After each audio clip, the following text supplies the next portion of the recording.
కుంటుపడ్డది. రాష్ట్రం అంతా అస్తవ్యస్తమైపోతున్న పరిస్థితి ఉన్నది. అయ్యా రేవంత్ రెడ్డి గారు కళ్ళు తెరువు.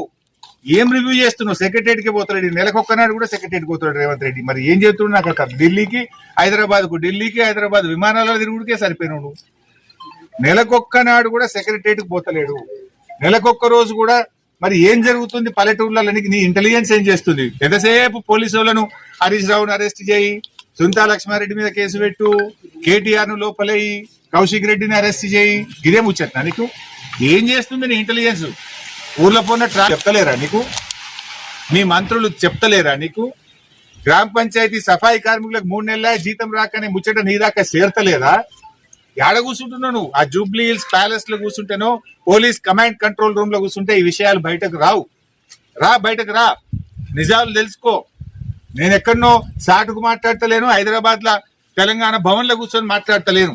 నర్సాపూర్ నియోజకవర్గం మెదక్ జిల్లా చిప్పలతుర్తి గ్రామ పంచాయతీ ముందు ట్రాక్టర్ ముందు నిలబడి మాట్లాడుతున్నా.